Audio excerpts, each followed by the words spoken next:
Assalamualaikum dan salam sejahtera semua. Apa khabar semua? Sihat? Okey, kali ini kita teruskan pembelajaran kita bagi subjek Pendidikan Jasmani dan Kesihatan tahun 2. Tajuk kita pada hari ini ialah cabaran ruang, iaitu teroka ruang. Sebelum itu, kita kenalah tahu beberapa konsep dalam topik kali ini. Okey, konsep pergerakan unit 1, kesedaran ruang. Fokus kita pada kali ini ialah murid berkebolehan melakukan pelbagai pergerakan berdasarkan kesedaran ruang. Standard pembelajaran kita pula 1.1.1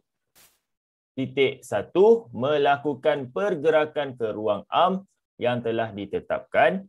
2.1.1 membezakan pergerakan mengikut ruang. 5.1.2 melakukan aktiviti dalam ruang yang selamat. Objektif untuk pembelajaran kita pada hari ini ialah yang pertama, murid dapat meneroka pelbagai pergerakan berdasarkan ruang am yang ditetapkan. Kedua, murid boleh membezakan pergerakan mengikut ruang. Ketiga, murid dapat menentukan ruang yang selamat semasa melakukan aktiviti fizikal. Okey, rujukan kita pada kali ini ialah menggunakan buku teks Pendidikan Jasmani dan Kesihatan tahun 2. Murid-murid boleh rujuk pada muka surat 1 hingga 3. Sebelum melakukan sebarang aktiviti fizikal, seelok-eloknya atau sebaik-baiknya kita hendaklah atau pastikan kamu telah melakukan aktiviti senaman memanaskan badan terlebih dahulu. Aktiviti senaman memanaskan badan kamu boleh cari di Google, kamu type di YouTube, Google, tengok video yang ada bermacam-macam contoh aktiviti memanaskan badan yang boleh kamu lakukan. Aktiviti bertujuan bagi mengelakkan diri kita mengalami sebarang kecederaan semasa melakukan aktiviti fizikal. Okey, kita teruskan. Apa itu ruang dan ruang am? Ada dua dekat sini. Okey, dua-dua membawa maksud masing-masing. Okay, kita tengok apa itu ruang. Okay, kita tengok ada gambar kat sini, cabaran ruang. Zarif dan rakan-rakan menyaksikan pertunjukan kasut roda. Mereka begitu teruja melihat para peserta melakukan pelbagai aksi. Kalau kita tengok dalam gambar ni, okey, ada yang bergerak ke atas dan ke bawah. Jadi, macam mana mereka bergerak kalau tanpa ada ruang? Okey, kita tengok apa itu ruang. Ruang adalah kawasan yang digunakan semasa melakukan pergerakan.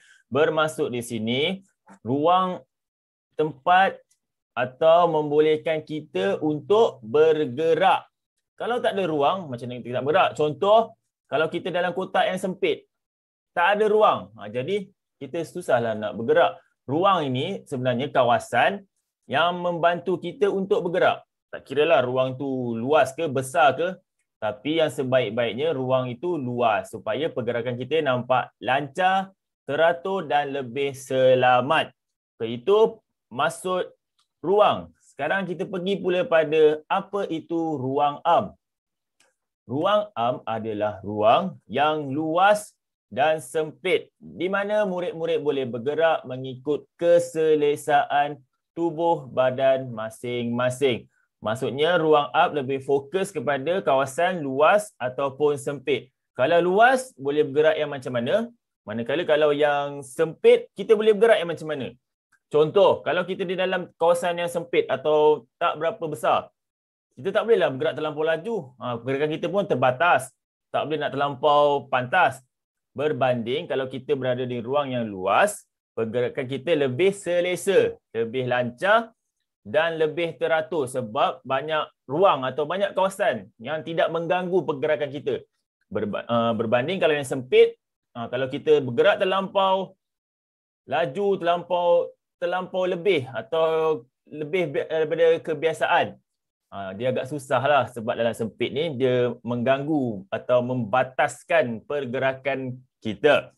Jadi itu perbezaan antara ruang dan ruang am. Ruang ialah kawasan yang boleh membantu kita bergerak. Ruang am pula ialah kawasan luas dan sempit di mana bergerak ikut keselesaan masing-masing. Okey, kita teruskan untuk sesi yang seterusnya, teroka ruang. Kita tengok dalam gambar ni, kamu boleh bergerak di dalam ruang yang luas dan sempit. Cuba lakukan pergerakan di dalam ruang yang ditetapkan seperti Zaris dan rakan-rakan. Okey, sekiranya kamu nak melakukan sebarang aktiviti yang ada di dalam gambar yang cikgu tunjukkan ni, pastikan aktiviti kamu itu, pergerakan kamu itu dipantau oleh orang yang lebih dewasa supaya bagi mengelakkan sebarang kecederaan atau perkara yang tidak diingini berlaku. Okey, ruang luas. Kita tengok pergerakan yang boleh dilakukan di dalam ruang luas ialah yang pertama, tentulah berlari. Okey, sebab apa boleh berlari? Sebab kawasan dia lapang. Tak ada halangan. Halangan terhad.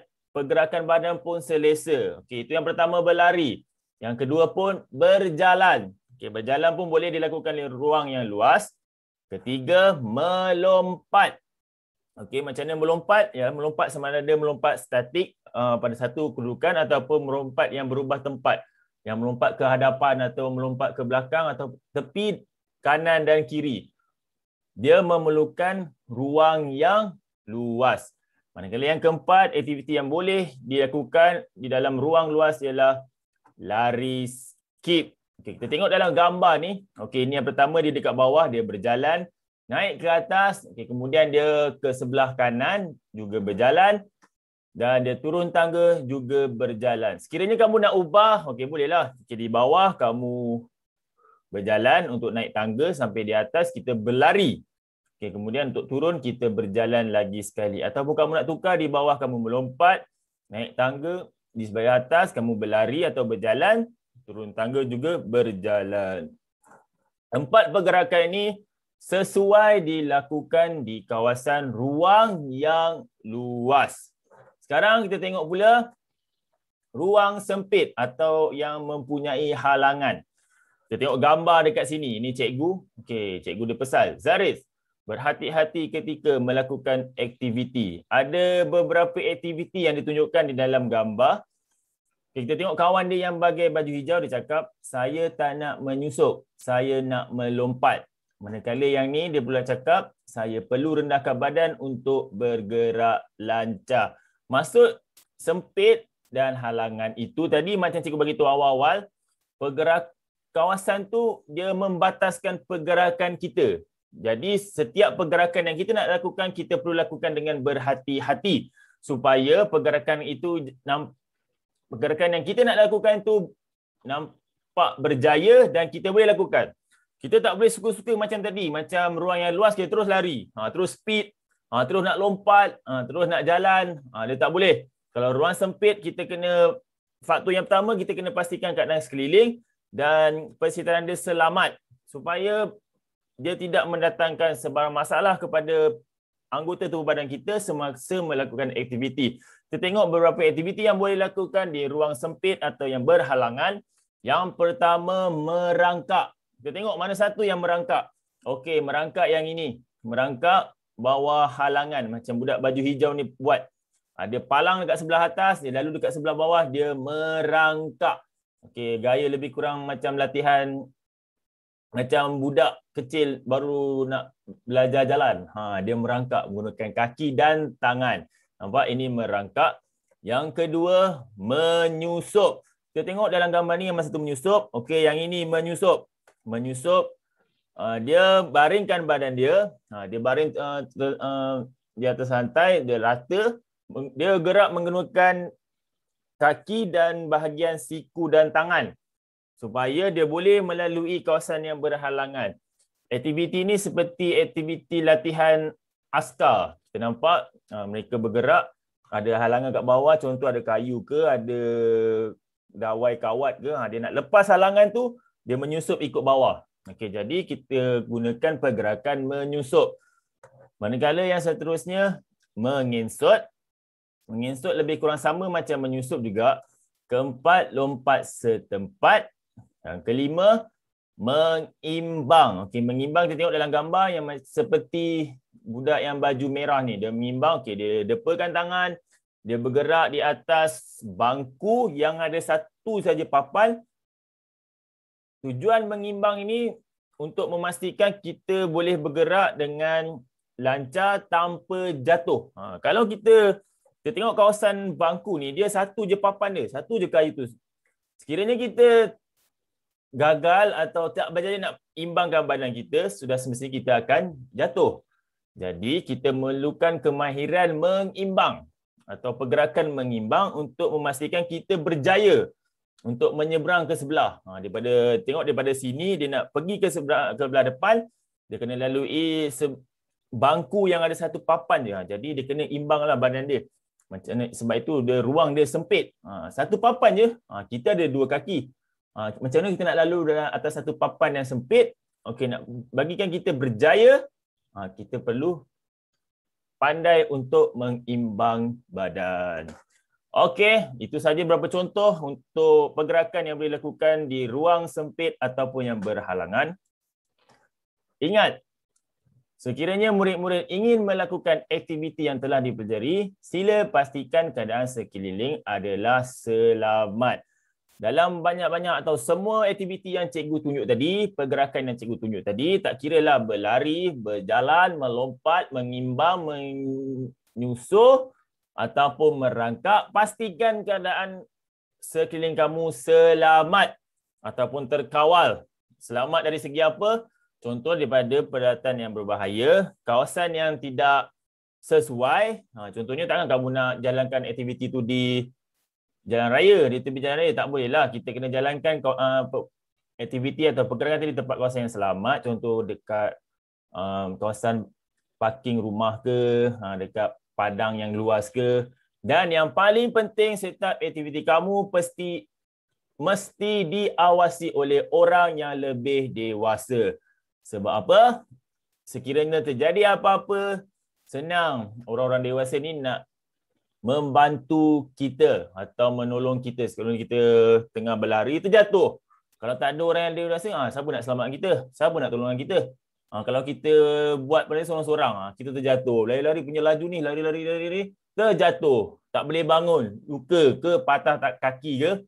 Kalau tak ada orang yang dewasa, siapa nak tolong? Jadi, pastikan kawasan selamat ada orang yang lebih dewasa. Ingat, dua perkara itu. Okey, seterusnya,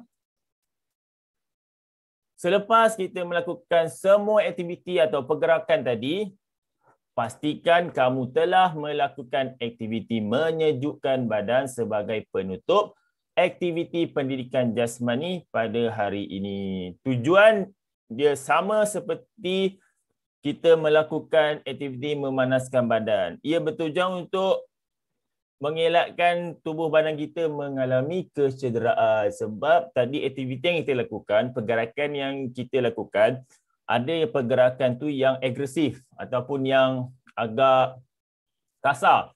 Jadi mungkin dia akan menyebabkan tubuh badan kita rasa letih ataupun tak selesa. Jadi sekiranya kita dah selesai buat semua pergerakan tu, pastikan sebelum berhenti buat aktiviti menyejukkan badan. Apa aktiviti yang kita boleh lakukan? Okey, murid-murid boleh Google atau tengok di YouTube beberapa contoh yang ada. Kamu type saja aktiviti menyejukkan badan ataupun cooling down. Okey, nanti adalah banyak contoh, kita boleh ikut yang mereka tunjukkan. Kita buat selepas habis aktiviti ataupun pergerakan yang kita lakukan. Kita ingatkan, sebelum aktiviti buat memanaskan badan ataupun warm up. Selepas aktiviti, kita buat aktiviti menyejukkan badan ataupun cooling down. Okey, itu saja sesi pembelajaran kita pada hari ini. Sebarang soalan, boleh tanya cikgu atau komen di bawah. Cikgu akan cuba bantu, cikgu akan cuba selesaikan sebarang persoalan yang kamu hadapi. Jangan risau, cikgu sentiasa ada. Okey, teruskan belajar. Sekiranya masih kurang jelas, kita boleh ulang tengok video ni berkali-kali. Jangan risau, cikgu sentiasa ada di sini. Okey, itu saja untuk hari ini. Harap semua enjoy. That's all for today. Terima kasih. Thank you. Assalamualaikum. Bye-bye.